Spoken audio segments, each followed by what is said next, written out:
Bukakanlah telingamu dan datanglah kepadaku. Dengarkanlah, maka kamu akan hidup. Demikianlah firman Tuhan. Tuhan yang menciptakan langit dan bumi adalah sumber pertolongan kita. Kasih karunia dan damai sejahtera dari Allah Bapa kita dan Tuhan Yesus Kristus ada pada saudara sekalian. Amin.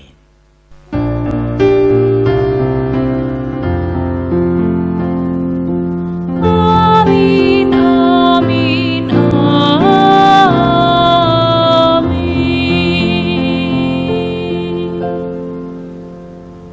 Jemaat dipersilahkan untuk duduk.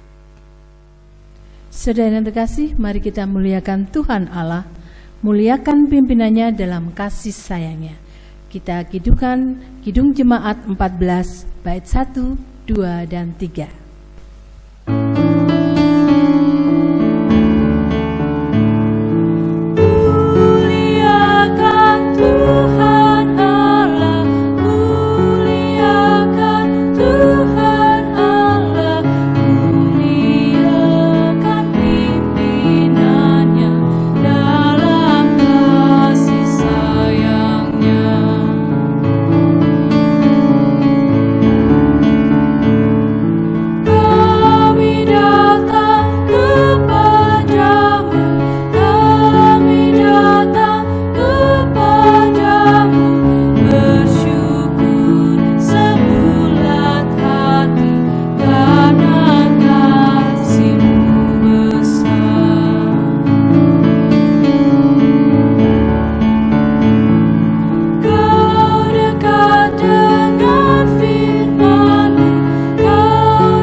Jemaat yang dikasihi Tuhan, bersama-sama kita perhatikan sabda Allah yang tertulis dalam kitab Matius 22 ayat yang ke-37 sampai dengan yang ke-40. Demikian firman Tuhan. Kasihilah Tuhan Allahmu dengan segenap hatimu dan dengan segenap jiwamu dan dengan segenap akal budimu. Itulah hukum yang terutama dan yang pertama. Dan hukum yang kedua yang sama dengan itu ialah kasihilah sesamamu manusia seperti dirimu sendiri. Pada kedua hukum inilah tergantung seluruh hukum Taurat dan kitab para nabi. Sabda ini mendorong kita untuk mewujudkan kasih di tengah-tengah dunia ini. Karena kelemahan kita belum sanggup untuk mewujudkannya dengan sempurna.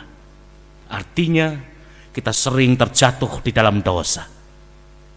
Untuk itu mari bersama-sama kita menyesal di hadapan Tuhan, menangis, mengakui dosa-dosa kita.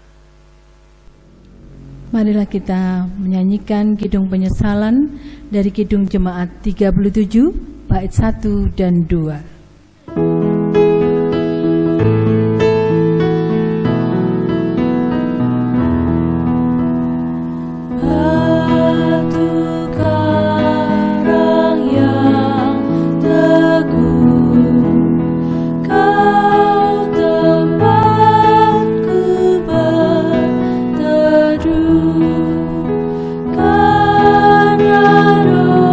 Saku berada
jemaat yang dikasihi oleh Tuhan, bersama kita terima berita anugerah yang terambil dari kitab Injil Yohanes 11 ayat yang ke-25. Demikian firman Tuhan. Akulah kebangkitan dan hidup. Barang siapa percaya kepadaku, ia akan hidup walaupun sudah mati. Saudara yang terkasih di dalam Tuhan, sabda ini mengatakan dengan jelas, siapapun yang mengikut Yesus, ia akan memperoleh hidup. Artinya, ia akan mempunyai hubungan yang benar dengan Tuhan, dan sorga sudah menjadi haknya kalau betul-betul mempunyai hubungan yang baik dengan Tuhan. Inilah berita anugerah. Marilah kita sambut berita anugerah dengan nyanyian Kidung Jemaat 387 bait 1 dan 2, Ku heran Allah mau memberi.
Bersama kita siapkan hati untuk menerima sabda Allah di dalam doa. Mari saya hantarkan. Allah yang rahmani, kami bersyukur pagi yang indah ini Tuhan berkenan memanggil kami untuk datang beribadat kepadamu walaupun berada di rumah kami. Terima kasih Bapa, kami semuanya rindu akan sabdamu. Untuk itu berbicaralah, kami siap untuk mendengarkannya. Ubah hati kami menjadi tanah yang subur, sehingga ketika firman ditebar akan tertancap di hati kami, boleh hidup tumbuh dan berbuah pada saatnya. Terima kasih Bapa, berbicaralah, kami siap mendengarkan. Dalam nama Tuhan Yesus Kristus kami berdoa.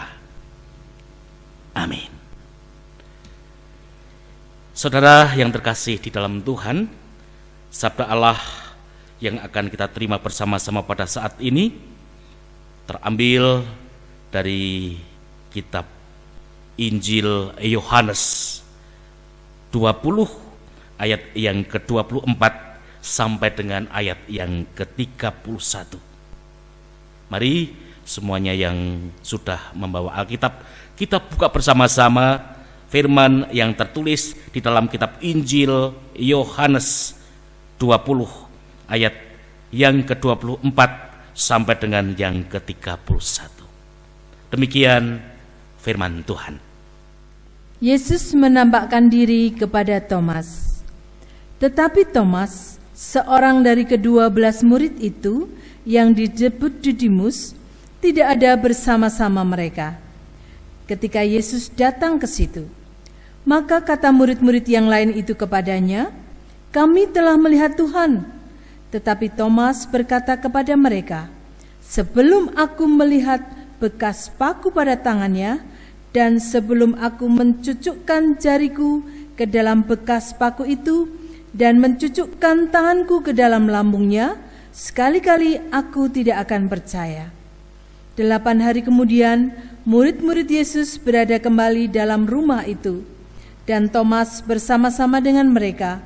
Sementara pintu-pintu terkunci, Yesus datang dan ia berdiri di tengah-tengah mereka dan berkata, "Damai sejahtera bagi kamu." Kemudian ia berkata kepada Thomas, "Taruhlah jarimu di sini dan lihatlah tanganku. Ulurkanlah tanganmu dan cucukkan ke dalam lambungku, dan jangan engkau tidak percaya lagi, melainkan percayalah." Thomas menjawab dia, "Ya Tuhanku dan Allahku." Kata Yesus kepadanya, "Karena engkau telah melihat aku, maka engkau percaya. Berbahagialah mereka yang tidak melihat namun percaya." Memang masih banyak tanda lain yang dibuat Yesus di depan mata murid-muridnya yang tidak tercatat dalam kitab ini, tetapi semua yang tercantum di sini telah dicatat supaya kamu percaya bahwa Yesuslah Mesias, Anak Allah, dan supaya kamu oleh imanmu memperoleh hidup dalam namanya. Yang berbahagia ialah mereka yang mendengar firman Tuhan dan yang memeliharanya. Haleluya.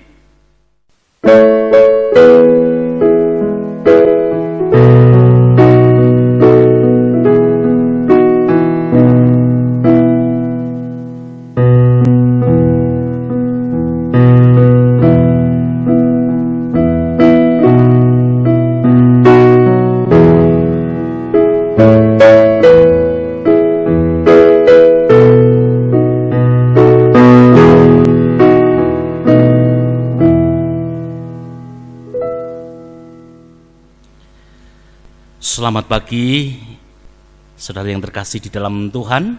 Shalom. Hari ini kita masuk pada perayaan Minggu Paskah yang kedua, yaitu perayaan tentang kebangkitan Tuhan Yesus dari kubur. Perayaan di mana Tuhan Yesus menang atas kuasa kematian. Saudara yang terkasih, percayakah kalau Yesus betul-betul bangkit? Sungguh, Yesus telah bangkit. Ini bukan kabar burung. Ini bukan berita hoax. Ini bukan gosip. Tetapi sungguh-sungguh bahwa Yesus bangkit dari kematian. Mengapa saya berani mengatakan seperti itu? Karena Alkitab mengatakan, setelah Tuhan Yesus mati di kayu salib, pada hari yang ketiga, ia bangkit dari antara orang mati, dan 10 kali Tuhan Yesus menjumpai para murid-murid untuk meneguhkan hatinya. Saat Yesus mati, para murid ketakutan, para murid sembunyi. Namun setelah Tuhan Yesus bangkit, menjumpai para murid itu sampai 10 kali. Yang pertama, kepada Maria Magdalena. Yang kedua, kepada beberapa orang perempuan. Yang ketiga, khusus hanya kepada Petrus. Yang keempat, kepada kedua orang murid di jalan menuju Emmaus. Yang kelima, kepada semua murid kecuali Thomas. Yang keenam, kepada semua murid bersama-sama dengan Thomas. Yang ketujuh, kepada murid-murid di pantai Danau Tiberias. Yang kedelapan, lebih dari 500 saudara. Yang kesembilan kepada Yakobus, dan yang ke-10 kepada murid-murid sewaktu ia terangkat ke sorga. Saudara yang terkasih, kebangkitan Tuhan Yesus itu sesungguhnya menjadi sumber dan titik tolak iman Kristen. Mengapa begitu? Ya, karena dengan kebangkitannya itu menunjukkan dengan jelas bahwa Yesus itu betul-betul Tuhan. Maka siapa yang mengikut Yesus, dia tidak hanya mengikut manusia, namun mengikut Tuhan. Bahkan Rasul Paulus menegaskan yang tertulis dalam kitab 1 Korintus 15 ayat yang ke-14. Andai kata Kristus tidak dibangkitkan, maka sia-sialah pemberitaan kami dan sia-sialah juga kepercayaan kamu. Saudara yang terkasih, Rasul Paul menegaskan kalau Yesus tidak bangkit, artinya Yesus hanyalah manusia belaka. Namun karena kebangkitannya itu menunjukkan bahwa dia betul-betul Tuhan, dan berbahagialah bagi mereka yang mengikut Yesus karena dia mengikut Tuhan. Jemaat yang dikasihi oleh Tuhan Yesus Kristus, perayaan Paskah ini menegaskan akan tugas panggilan kita untuk menceritakan berita Paskah ini kepada setiap orang tanpa kecuali. Cerita tentang apa? Cerita bahwa Tuhan Yesus bukan Tuhan yang berhenti hidupnya dalam kematian, tetapi ia bangkit, menang atas kematian, sehingga siapapun yang mengikut dia tidak dikuasai oleh kematian, namun boleh ikut dia dalam kehidupan kekal di surga. Karena kita percaya akan berita Paskah ini, maka kita harus menceritakan kepada semua orang, kepada siapapun, entah itu istri, entah itu suami, entah itu anak, entah itu tetangga, entah itu teman, siapapun tanpa kecuali, baik yang mudah, baik yang sulit, termasuk juga orang-orang sulit. Tidak boleh pilih-pilih. Pernahkah saudara berjumpa dengan orang sulit? Sulit diajak bergaul, tidak suka humor, mudah marah. Kalau diajak bercanda, diterima dengan serius, bahkan terlalu serius. Kalau diajak serius, tersinggung, salah paham. Inilah orang-orang sulit. Seperti dalam bacaan Injil yang kita terima pada saat ini, Thomas itu termasuk orang sulit. Saudara yang terkasih di dalam Tuhan, kita perhatikan bersama dalam bacaan tadi. Para murid yang lain semuanya merasakan bahagia, sukacita. Dia berkata, kami telah melihat Tuhan. Dia bercerita dengan kesungguhan, dengan semangat, karena berjumpa dengan Tuhan. Tetapi bagaimana dengan Thomas? Thomas tetap dingin. Apa yang dikatakannya? Dalam ayat yang ke-25, Thomas berkata begini, sebelum aku melihat bekas paku pada tangannya, dan sebelum aku mencucukkan jariku ke dalam bekas paku itu, dan mencucukkan tanganku ke dalam lambungnya, sekali-sekali aku tidak akan percaya. Saudara yang terkasih di dalam Tuhan, menjengkelkan bukan? Semuanya dengan semangat menceritakan hal yang terjadi tentang kebangkitan Tuhan, tetapi dia tetap dingin. Maka kadang-kadang kita tidak habis pikir, mengapa orang seperti Thomas, orang yang sangat sulit, kok dipilih Tuhan? Itulah, saudara yang terkasih, bedanya Tuhan Yesus dengan kita.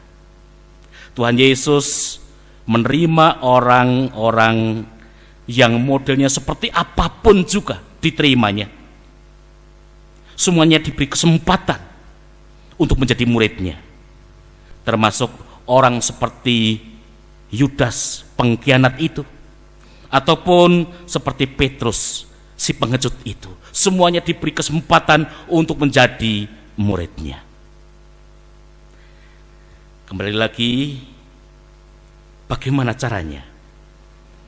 Kalau kita hendak bersaksi, kalau kita hendak menceritakan kabar Paskah itu, bila berjumpa dengan orang sulit seperti Thomas itu. Untuk itu, caranya kita harus berguru kepada Tuhan Yesus. Ada dua hal yang boleh kita simak ketika Tuhan Yesus menghadapi Thomas. Yang pertama, datangi dia dengan kesabaran dan lemah lembut. Saudara yang terkasih di dalam Tuhan, orang sulit seperti Thomas tidak mau ia datang mencari Yesus. Maka dari itu, Tuhan Yesus sendiri yang harus datang menghampiri dia dengan sabar, dengan lemah lembut. Yang kedua, berikan bukti kepadanya. Mengapa begitu? Karena orang seperti Thomas tidak butuh khotbah yang panjang, tetapi dia butuh bukti. Tuhan Yesus datang kepada Thomas dan langsung memberikan bukti seperti yang tertulis dalam ayat yang ke-27. Taruhlah jarimu di sini dan lihatlah tanganku, ulurkanlah tanganmu dan cucukkan ke dalam lambungku, dan jangan engkau tidak percaya lagi, melainkan percayalah. Saudara yang terkasih, sangat jelas bahwa orang-orang yang modelnya seperti Thomas itu membutuhkan bukti. Ketika dia mendapatkan bukti, bagaimana reaksinya? Kita lihat ayat yang ke-28. Ya Tuhanku dan Allahku, luar biasa. Dia langsung mengakui Yesus adalah Tuhan. Permasalahannya sekarang, kalau kita mendatangi orang-orang yang sulit seperti Thomas, bagaimana kita akan memberikan bukti kepada dia? Apa yang akan kita berikan kepada dia sebagai bukti tentang kebenaran Paskah ini? Jawabnya, untuk memberikan bukti, yaitu diri kita, hidup kita sebagai bukti. Kalau kita benar-benar sudah berjumpa dengan Tuhan Yesus Kristus yang telah mati dan bangkit itu, pasti kehidupan kita akan diubah, hidup penuh dengan sukacita, penuh dengan kedamaian, penuh dengan cinta. Maka kalau kita memberikan bukti dengan kehidupan kita seperti ini, mereka akan berhitung. Buktikan hidup kita seperti Yesus yang ada di dalam diri kita. Kita percaya dengan sungguh bahwa Yesus yang mati, bangkit, dan menjumpai manusia untuk menolong, kita pun juga sama seperti itu. Tunjukkan teristimewa pada saat-saat seperti ini. Banyak orang yang menderita, banyak orang yang berhenti bekerja karena memang harus berada di rumah. Dia membutuhkan pertolongan kita. Tunjukkan cinta kasih kita kepada mereka. Tunjukkan bukti kuasa Paskah itu kepada mereka. Itu menjadi bukti bahwa kita adalah orang-orang yang percaya kepada Yesus yang menyelamatkan kepada seluruh manusia dalam penderitaan ini. Selamat berhari Minggu. Tuhan memberkati. Amin. Mari bersama-sama kita renungkan firman ini. Kita masuk dalam saat teduh.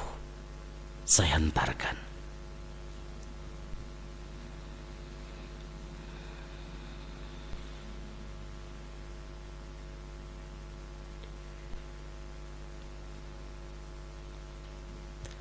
Bapa yang baik,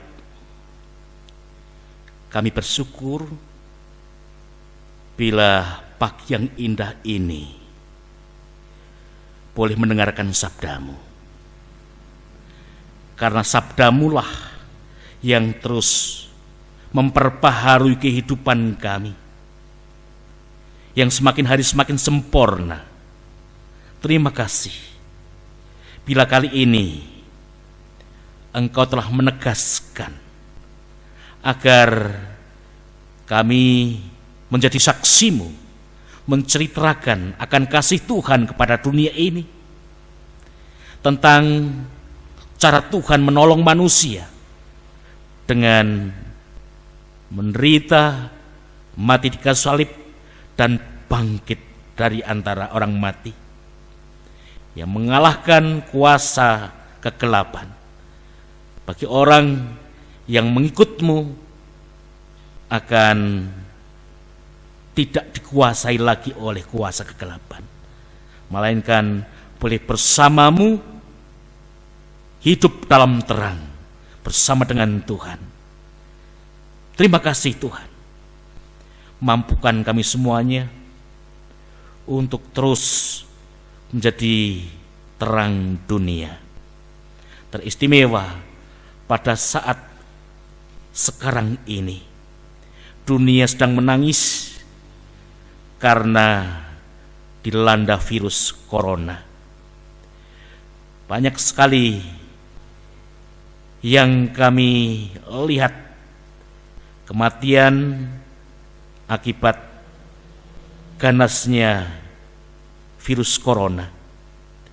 Bapa, kami tidak pernah berhenti dan terus memohon kepadamu. Engkau akan berkarya melalui peristiwa ini, agar kuasa-Mu dinyatakan. Kami menyerahkan kepadamu para dokter, perawat yang terjun langsung menangani penyakit ini.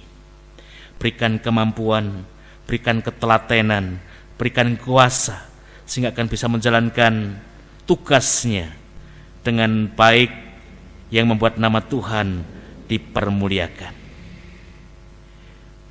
Banyak yang ditangani oleh dokter namun tidak tertolong, namun juga banyak yang tertolong. Kami menyerahkan kepadamu, biarlah karyamu akan terus berada dalam peristiwa ini. Namun kami tidak pernah berhenti untuk memohon Engkau sendiri yang akan menghentikan virus corona ini. Terlebih pada pemerintah yang dengan segenap hati memperhatikan seluruh rakyat yang ada, agar semuanya boleh terhindar dari virus ini. Banyak hal-hal yang dilakukan, berkati Tuhan, agar semuanya bisa berjalan dengan baik, dan pemerintah akan dengan bijak menghadapi virus corona ini, sehingga bisa melalui virus ini sampai berakhir. Tuhan, Kami juga berdoa untuk anak-anak kami yang sampai dengan saat ini harus belajar di rumah. Nampak sekali kebosanan-kebosanan yang ia terima. Ia sudah rindu dengan gurunya. Untuk itu Tuhan berkati, tuntun, sehingga dia akan tetap telaten belajar di rumah dengan sabar untuk menjalani tugasnya dengan baik sampai akhir dari perjalanan virus corona ini berhenti. Terima kasih Bapa. Tidak lupa kami juga berdoa bagi para saudara kami yang kehilangan pekerjaan karena peristiwa ini. Tuhan pun juga akan menolong dia. Tuhan pun akan memberikan menurut cara Tuhan.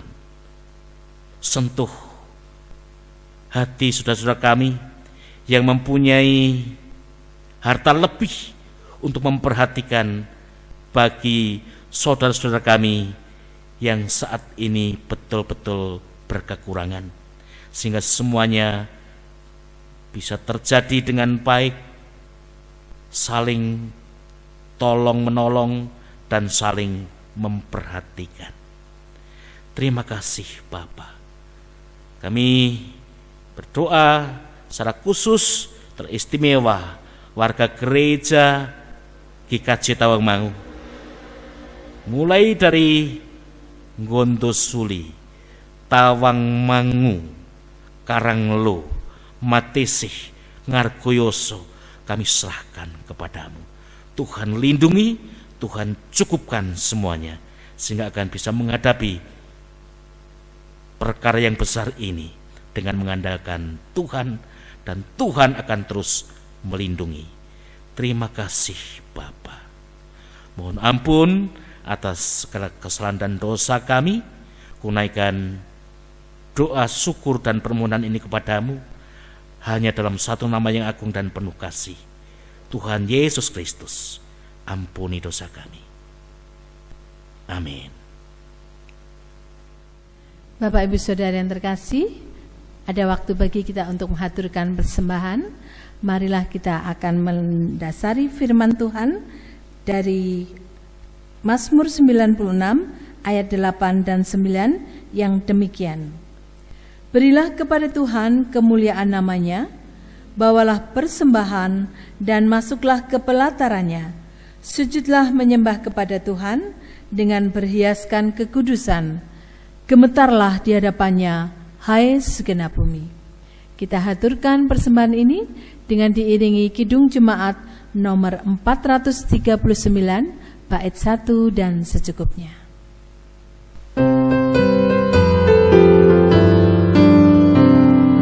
Bila topan keras melanda hidupku, bila putus asa dan letih lesu, berkat Tuhan satu-satu hitunglah, kau niscaya kagum oleh kasih-Nya.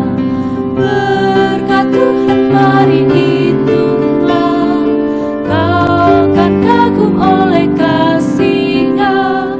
Berkat Tuhan mari hitunglah, kau niscaya kagum oleh kasih-Nya.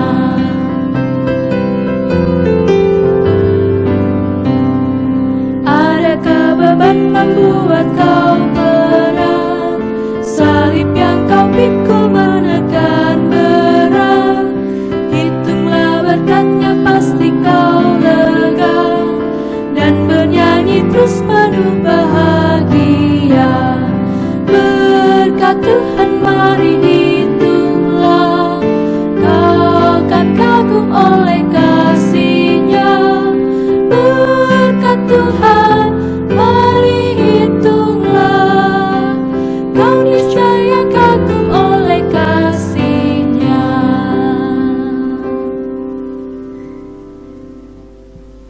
Marilah kita haturkan persembahan ini dalam doa. Saya hantarkan. Tuhan Allah Bapa Surgawi, kami datang ke hadirat-Mu dalam kemuliaan Tuhan yang Maha Tinggi. Kami membawa persembahan dan sujud kepadamu. Biarlah Tuhan, persembahan yang boleh kami haturkan kepadamu, Engkau sucikan, Engkau berkati, sehingga boleh berguna bagi kerajaan Tuhan di bumi, dan gereja-gereja Tuhan terbangun oleh karenanya. Kami persembahkan persembahan ini dalam kemuliaan Tuhan, sehingga nama Tuhan terus dimuliakan di muka bumi. Tuhan, Engkau berkati setiap pengelola persembahan dengan kebijakan, dengan kehati-hatian, dan Tuhan menolong setiap pengelola untuk boleh mengelola persembahan ini untuk kemuliaan nama Tuhan.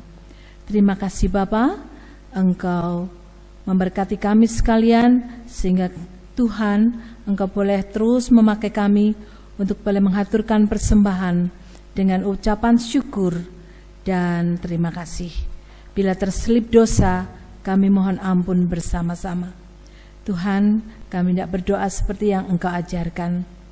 Bapa kami yang di surga, dikuduskanlah nama-Mu, datanglah kerajaan-Mu, jadilah kehendak-Mu di bumi seperti di sorga. Berikanlah kami pada hari ini makanan kami yang secukupnya, dan ampunilah kami akan kesalahan kami, seperti kami juga mengampuni orang yang bersalah kepada kami. Dan janganlah membawa kami ke dalam pencobaan, tetapi lepaskanlah kami daripada yang jahat, karena Engkaulah yang empunya kerajaan dan kuasa dan kemuliaan sampai selama-lamanya. Amin. Saudara terkasih, marilah kita bangkit berdiri dan menyanyikan Kidung Jemaat 391 bait 1 dan 3.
Marilah bersama-sama kita mengungkapkan pengakuan iman kita.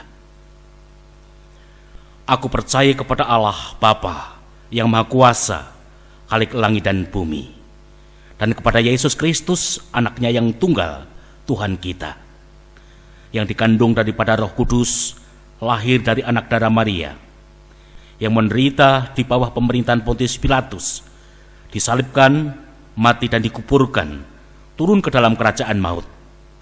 Pada hari yang ketiga, bangkit pula dari antara orang mati, naik ke sorga, duduk di sebelah kanan Allah Bapa yang Maha Kuasa.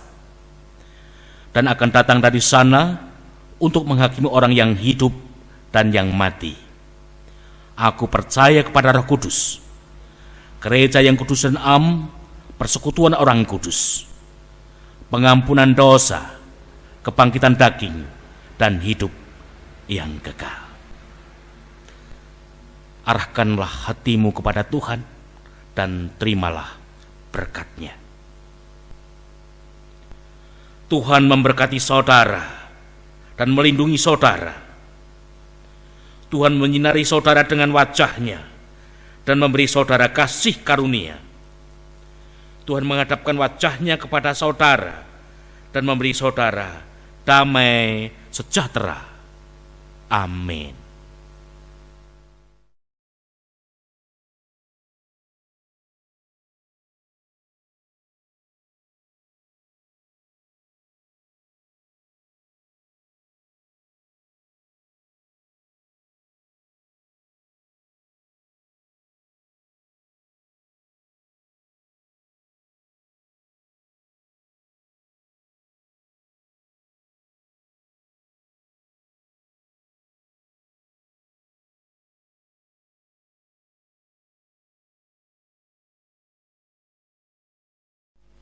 Kita bangkit berdiri, kita akhiri ibadah kita dengan menyanyikan Kidung Jemaat 410 bait yang pertama.